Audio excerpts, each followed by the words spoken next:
the best starting five from every draft class. The idea is simple. We're going through each draft and seeing the best lineup we can come up with based on how good players are currently playing. We must have a player from every position, and it must be the true position that they play. We're also assuming that everyone's healthy and starting with 2005, with Chris Paul, Lou Williams, CJ Miles, Marvin Williams, and Andrew Bogut. Okay, and as you can see here, there's not many quality players still left from the 2005 NBA draft. But I mean, to be honest, there really even wasn't at the time. Besides the players I mentioned, Deron Williams, Danny Granger, and Andrew Bynum were the only other ones from this draft class to be all-stars, and as we all know, their careers eventually fell off.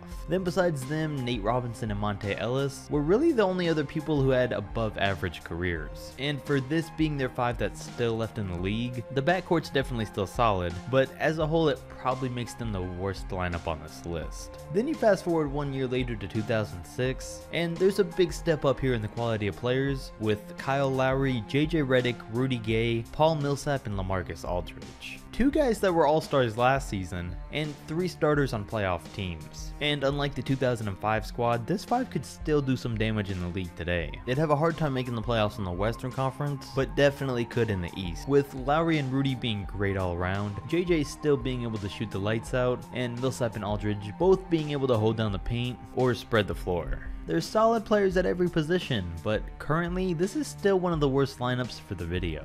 But then we get to 2007, and they may very well be a playoff team in either conference, with Mike Conley, Marco Bellinelli, Kevin Durant, Al Horford, and Marc Gasol. Their only weakness would be at shooting guard, but besides that they have everything they need. Assuming KD was healthy, they have their star player, their near star in Mike Conley, and a great supporting cast in the front court. I mean, we already saw what Conley and Gasol could do together when we saw them in Memphis. They were one of the top real threats in the Western Conference for years, and mainly for their defense. But then adding another defensive threat in Horford would shut down most front courts in the league.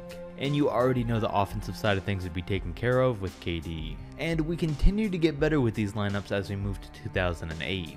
Because the lineup of Russell Westbrook, Eric Gordon, Danilo Gallinari, Kevin Love, and Brook Lopez is just as good. We'll be getting to see Russ and Eric Gordon as teammates this year, and we saw Russ and Love play together in college. But then we'd be combining the 3 of them with the sharpshooting Brook Lopez and a 20-point per game scorer in Gallinari. And none of these were the top 3 picks in the draft that year, with those being Derrick Rose, Michael Beasley, and OJ Mayo. All players whose careers didn't turn out as expected for one reason or another. And while this 5 is solid, you definitely have to consider them a playoff team. Probably not too much more than that. I mean, I wouldn't say they have championship potential or anything, but the 2009 draft class definitely does, with their starters being Steph Curry, James Harden, DeMarre Carroll, Blake Griffin, and Taj Gibson.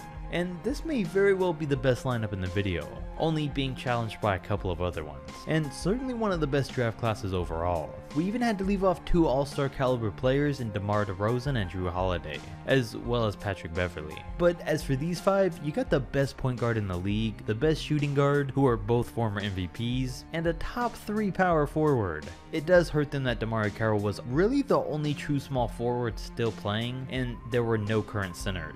So I could have just left them as the starting 4, but instead just threw in Taj Gibson. I mean, there wasn't many centers at all in this draft class in general, aside from Jordan Hill, who's retired, and Hasheem Thabeet, who went 2nd overall but was a bust. But I mean, with all this star power, they really don't need great players at every position, just players who aren't terrible at their jobs, because with Steph, Blake, and James, the offensive side of the game is going to be taken care of. With that said, they clearly do lack in defense though. But this lineup still does have the edge over most, just simply because these guys are all in the middle of their primes right now, which does give a team like this championship potential, but they're still not the perfect starting 5. And then things really drop off when we get to the class of 2010, which consists of John Wall, Avery Bradley, Paul George, Derek Favors, and Hassan Whiteside. I mean, people are worried to see how well John Wall will return from his injuries, and Eric Bledsoe was also in this draft class, but I'm hoping the former 1st overall pick doesn't drop off that much to where Bledsoe would deserve his spot, which was why I kept him as this class's starting point guard. And even if Wall still isn't the best, the rest of this offense would be taken care of with the help of Paul George, on top of him and Avery Bradley taking care of the other end as well. Then Whiteside and Favors are really more of wild cards, because we've seen both of them have big years in the past, but recently have haven't been as good. As long as at least one of them could have a big game each night though, I think they'd be good. And overall, this isn't a terrible 5, but compared to some of the others on this list, it's not great because they're mainly lacking on outside shooting and consistency. It is worth mentioning though that along with Bledsoe, Gordon Hayward and DeMarcus Cousins were the other players from this draft left off the starting 5. And now these next 2 draft classes both have the chance of being the best of the entire video, starting with the 2011 5 of Kyrie Irving, Klay Thompson, Kawhi Leonard, Tobias Harris, and Nikola Vucevic. I mean, we're talking 4 All-Stars and 1 All-Star snub in the same lineup. 5 players that all averaged at least 20 points per game, combined with a perfect blend of offense and defense. The 3rd best point guard in the league, the 2nd best shooting guard, the best small forward, a top 5 power forward, and a top 10 center. I mean, it's without a doubt a championship level team, and is more like a potential lineup in the All-Star game. Klay Thompson's used to playing off the ball already, Kyrie's proving he can play with small forwards, Kawhi will be Kawhi, Tobias will be ready to hit open threes or fill in wherever he's needed, and Nikola will take care of whatever's left over. And altogether, 2011 was a strong class, with Bojan Bogdanovic, Jimmy Butler, Isaiah Thomas, Kemba Walker, and Nikola Mirotic all also coming from this draft. And I gotta say, I think this is the best 5 of any current draft class, but 2012 still really competes with this because of how complete it is from top to bottom, with Damian Lillard, Bradley Beal, Chris Middleton, Anthony Davis, and Andre Drummond. And again, we're far past the level of this being a championship team, and it once again consists of 4 All-Stars and a near All-Star level player. I mean, Dame and AD would run the show, and playing with each other would make both guys rank even higher on the MVP ladder than they already always do. Then Beal and Middleton would be excellent 3rd and 4th options, with Andre Drummond being the perfect fit at center. Plus, you got a combined 111 points per game from these 5 alone. And it's crazy, this is one of the best current lineups from a single draft class, and all of these guys aren't even fully in their primes yet. They still got a lot of room to get better. Then the other star from 2012 that didn't make this starting 5 was Draymond Green. I will say though that I think the 2009, 11, and 12 draft classes have the top 3 starting 5s. So comment and rank them with your thoughts down below. And while you do that, here's the 5 from 2013. And I gotta say, this would be another one of the top lineups, with Dennis Schroeder, Victor Oladipo, Otto Porter, Giannis, and Rudy Gobert. They may lack at point guard and small forward, but those are still good position players to go along with an All-Star, a reigning MVP, and a Defensive Player of the Year. And I mentioned it in my last video that this draft class originally looked really weak. I mean, the top 5 picks were Anthony Bennett, Victor Oladipo, Otto Porter, Cody Zeller, and Alex Len. And the expectations for Oladipo weren't even that high back then. But since 2013, a few guys have come out and surprised everyone to make this class surprisingly good. Because there's the 5 we mentioned, along with CJ McCollum, Steven Adams, and Tim Hardaway, who didn't make a team of the starters. This 5 though would definitely be one of the best defensively and could easily hold their own on offense too.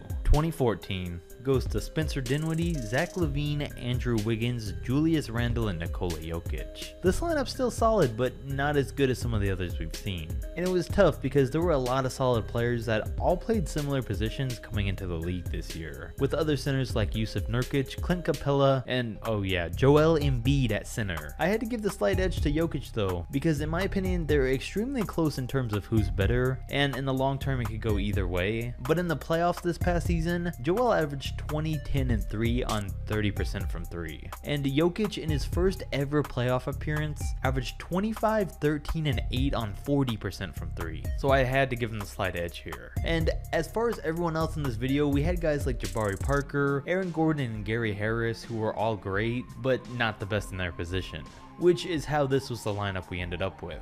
Then 2015 is surprisingly a great full lineup with how young they all are, having D'Angelo Russell, Devin Booker, Justice Winslow, Kristaps Porzingis, and Karl Anthony Towns. 3 guys who have all been all-stars, and 1 guy that will be one in no time. And these 4 all have the potential to be the best player at their position maybe 5 years down the line. Justice is the weak point of the lineup, but even he isn't too bad. And I mean, it's insane that all of these guys are under 23 and already as good as they are. Plus, a lineup with all of these guys would immediately be a real threat in the postseason. There's floor generals in the backcourt and dominance in the frontcourt. It's already one of the best starting 5s we've seen in this video, but in a few years it could definitely be approaching that top spot. Then next is 2016 that has Ben Simmons, Buddy Hield, Brandon Ingram, Pascal Siakam, and Zubac.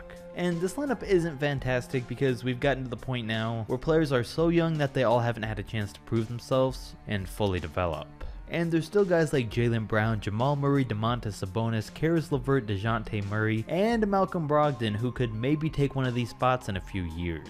For now though, all of these guys are in a position to where they can take huge jumps this year, so this lineup may be looking a lot better towards the end of the season. And this would easily be an Eastern Conference playoff team, but would cut things pretty close to being a top 8 team in the Western Conference. 2017, De'Aaron Fox, Donovan Mitchell, Kyle Kuzma, John Collins, and Bam Adebayo. Again, these guys are in the same position, they haven't had too long in the league.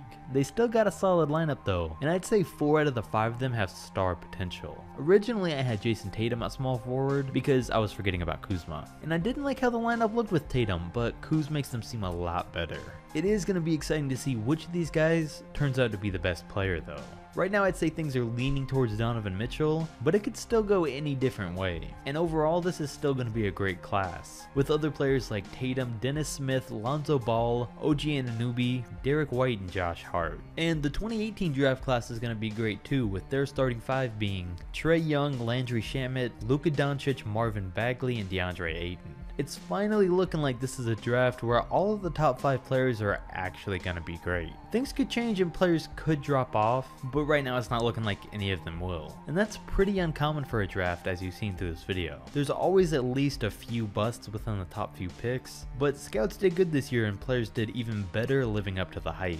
Trae and Luka obviously have the biggest star potential, but that's not to say that Bagley and Ayton won't turn into superstars too one day. And then I think Shamet's going to turn out to be a great role player for a long time. And as for how this 5 would do if they were in the league, I can't confidently say they'd be a playoff team because, I mean, they were just rookies. But I love this 5 now and will even more in a couple of years. And then we're not going to include the 2019 draft class because they haven't played an NBA game yet. But if you enjoyed this video, go ahead and click on one of the 2 on screen to see another one like it. And while you're at it, don't forget to drop a like, subscribe, and I'll catch you next time.